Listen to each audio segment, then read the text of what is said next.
kemurahan Tuhan ku ada sampai hari ini. Oleh karena kebaikan Tuhan, janji-Mu terjadi bagiku. Ku sembah Kau Tuhan, ku mengangkat tanganku, selamanya Kau ajaib bagiku. Ku sembah Kau Tuhan, ku mengangkat wajahku, selamanya Kau hebat bagiku.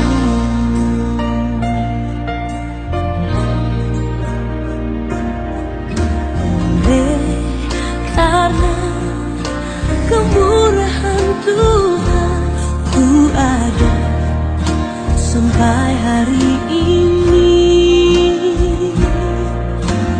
Oleh karena kebaikan Tuhan, janji-Mu terjadi bagiku.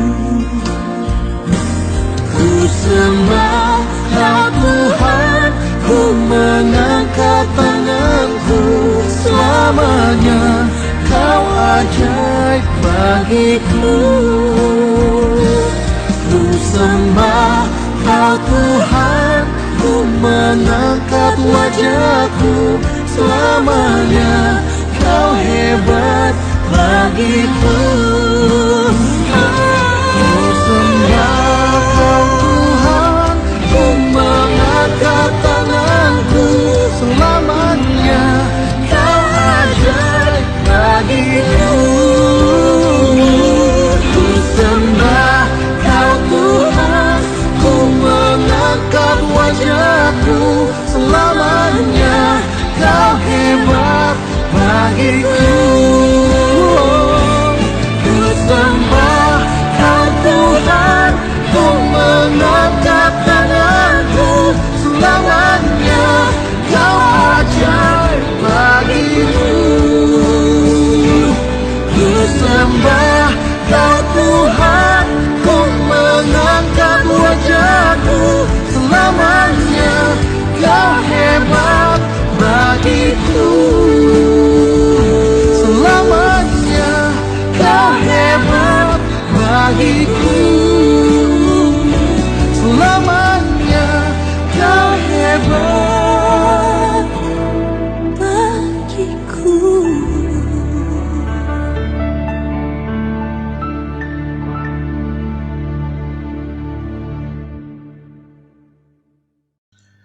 Shalom saudara terkasih di dalam Tuhan Yesus Kristus. Sebelum kita mendengarkan renungan singkat pada pagi hari ini, mari kita berdoa terlebih dahulu. Mari kita berdoa. Tuhan, kami mengucap syukur ya Tuhan untuk kasih setia Tuhan di dalam kehidupan kami. Kiranya Tuhan yang boleh dapat menerangi hati dan pikiran kami ketika kami akan mendengarkan kebenaran firman Tuhan. Dan kiranya Engkau yang memakai hamba-Mu ini ya Tuhan, agar kiranya hamba-Mu disembunyikan di balik kaki salib-Mu, agar hanya nama Tuhan Yesus yang dipermuliakan. Terima kasih ya Tuhan, di dalam nama Tuhan Yesus kami berdoa. Amin. Saudara, pada hari ini saya akan menyampaikan sebuah renungan dengan tema patuh kepada otoritas tertinggi yang terambil dari Kisah Para Rasul, pasal yang keempat, ayat 18 sampai dengan yang ke-20. Kisah Para Rasul, pasal yang keempat, ayat 18 sampai dengan yang ke-20. Saya akan membacakan secara keseluruhan ayat yang ke-18. Dan setelah keduanya disuruh masuk, mereka diperintahkan supaya sama sekali jangan berbicara atau mengajar lagi dalam nama Yesus. Tetapi Petrus dan Yohanes menjawab mereka, "Silakan kamu putuskan sendiri, manakah yang benar di hadapan Allah, taat kepada kamu atau taat kepada Allah. Sebab tidak mungkin bagi kami untuk tidak berkata-kata tentang apa yang telah kami lihat dan yang telah kami dengar." Saudara, pada awal bulan Maret tahun 2020, ada berita yang mungkin menghebohkan setiap dari kita yang mendengarnya, yaitu seorang pendeta yang bernama Hani Layantara, umur 57 tahun. dan dia telah mencabuli seorang gadis selama 17 tahun lamanya, mulai dari dia berumur 10 tahun. Perangkap dari tersangka ini adalah dengan cara mengajaknya konseling ke rumahnya, dan di sana ia menyerang anak gadis tersebut. Maka dari itu, kalau bicara soal konseling konseling itu harus di tempat yang ada banyak orang dan memiliki akses visual dari luar untuk maksudnya melihat apa yang terjadi di dalam. Nah, kembali lagi ke kisah yang tadi, menurut pengakuan tersangka, mereka melakukannya itu atas dasar suka sama suka. Tetapi anak yang berumur 10 tahun, saya pikir tidak akan tahu apa-apa mengenai relasi kedekatan orang dewasa. Kasus ini terungkap ketika sang korban yang ingin menikah kemudian histeris ketika mendengar bahwa yang akan memberkatinya adalah sang pendeta tersebut. Kasus ini berakhir dengan sang pendeta yang mendapatkan bayangan vonis penjara 15 tahun maksimal lamanya. Perbuatan-perbuatan dosa umumnya seringkali menggoda orang-orang yang memiliki kuasa. Lupakanlah saudara mengenai kasus perkosaan tadi dan lihatlah coba kasus korupsi. Bukan hanya pejabat, tetapi siapapun, termasuk juga sekali lagi pendeta dapat melakukan korupsi. Lantas ketika otoritas kita jahat, apakah kita masih mengikuti perkataan dari otoritas tersebut? Jawabannya adalah tidak. Karena sebagai anak-anak Allah, kita perlu mematuhi hanya kepada Allah semata, dengan cara hidup benar di hadapannya dan menjauhi kejahatan sekalipun diperintahkan oleh otoritas yang lalim. Saudara, kita perlu mengetahui kenapa Petrus dan Yohanes berani menentang orang-orang Farisi dan ahli Taurat. Mereka menentang mahkamah agama karena mahkamah agama menyuruh mereka untuk tutup mulut, tidak memberitakan Injil. Aneh bukan?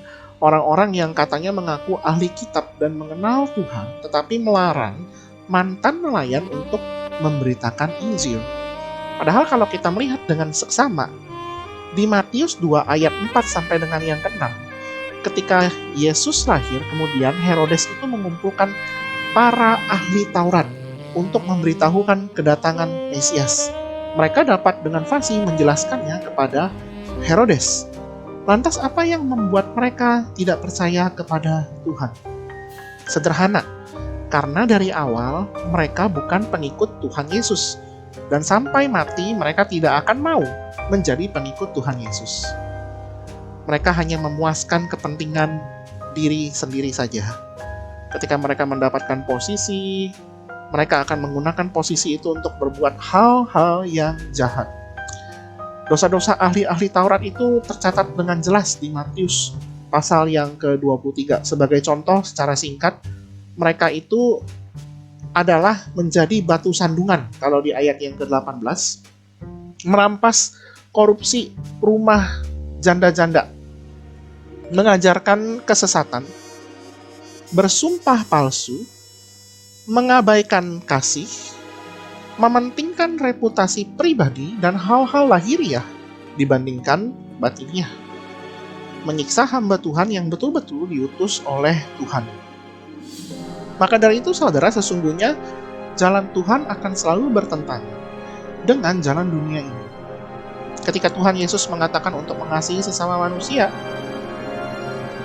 orang dan memperhatikan orang yang lemah, orang yang menganut jalan dunia ini mengajarkan bahwa kita dapat sukses dengan cara apa? Menginjak orang yang tidak berdaya. Ketika Tuhan Yesus mengatakan bahwa kita harus menjadi berkat dan tidak mementingkan diri sendiri, maka jalan dunia ini mengajarkan kita agar kita memuaskan hawa nafsu kita. Lantas ketika ada pemimpin yang mengajarkan atau mungkin mengancam kita untuk tidak mengikuti jalan Tuhan dan untuk tidak mempertahankan integritas kita, kekudusan kita, apakah kita harus taat kepada pemimpin yang demikian? Jelas tidak, saudara. Kita harus taat hanya kepada Tuhan Yesus Kristus dan menjauhi dosa. Terus bagaimana dong dengan pemimpin yang jahat itu? Apakah kita harus lawan mereka? Tidak perlu, saudara. Kita tidak perlu melawan dan menimbulkan konflik. Cukup kita tegur saja seperti perkataan di Galatia 6 ayat yang pertama. Mengatakan demikian. Saudara-saudara, kalaupun seorang kedapatan melakukan suatu pelanggaran, maka kamu yang rohani harus memimpin orang itu ke jalan yang benar dalam roh remah lembut, sambil menjaga dirimu sendiri supaya kamu juga jangan kena pencobaan. Kita tidak perlu melawan kejahatan dengan kejahatan. Saudara, ada kisah yang menarik, kisah nyata. Sewaktu perang melawan Hitler, ada seorang hamba Tuhan yang sangat pintar dan dia memiliki masa depan yang menjanjikan. Namanya adalah Dietrich Bonhoeffer.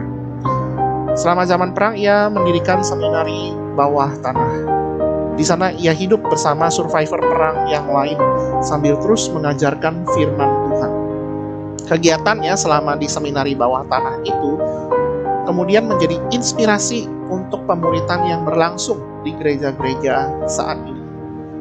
Tapi ketika perang itu tidak kunjung usai, Bonhoeffer memiliki sebuah gagasan untuk membunuh Hitler.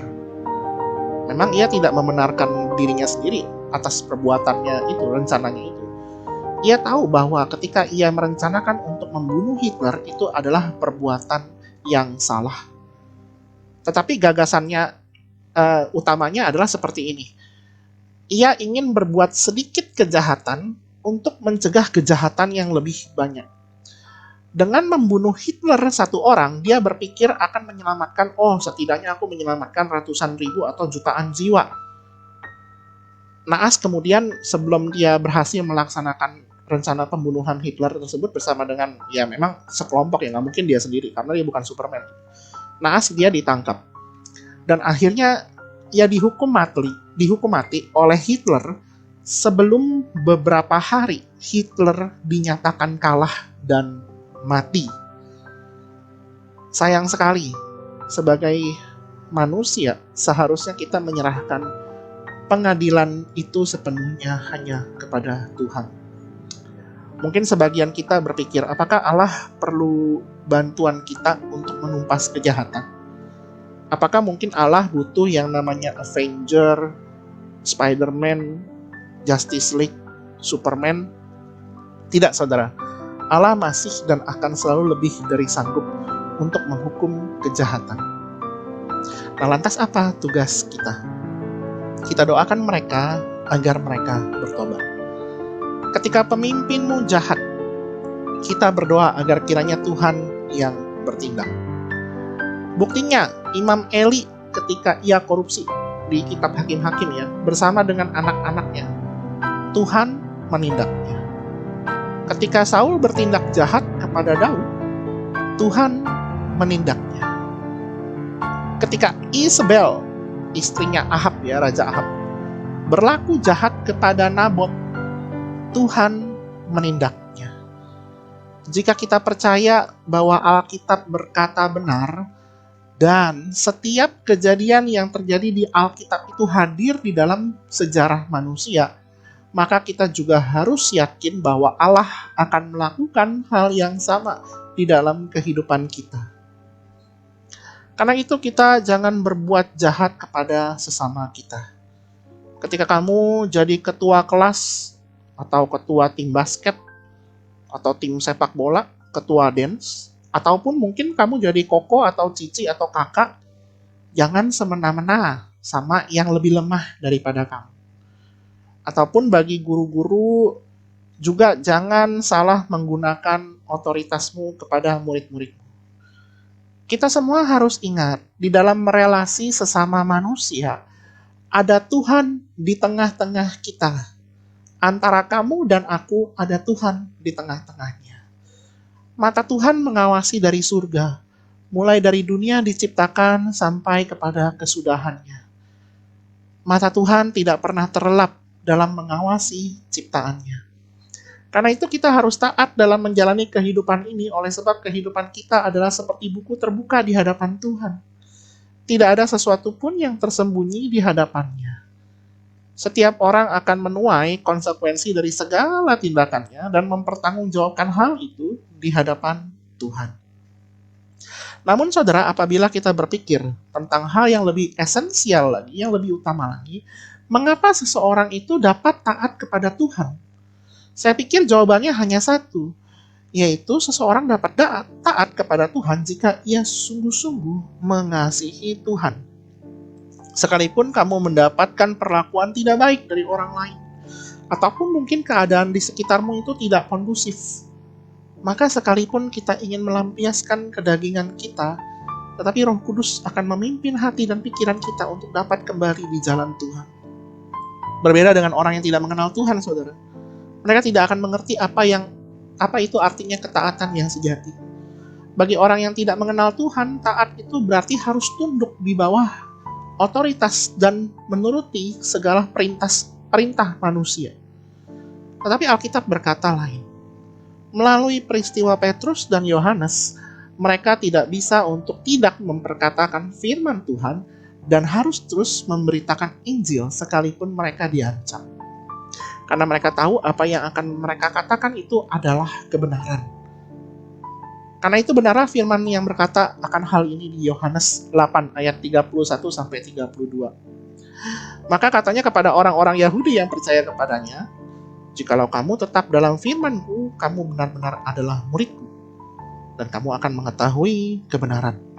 Dan kebenaran itu akan memerdekakan kamu. Ketika seseorang telah mengetahui kebenaran, maka ia mau sungguh-sungguh berjuang untuk hidup di dalam kebenaran. Sungguh-sungguh untuk memperjuangkan kebenaran.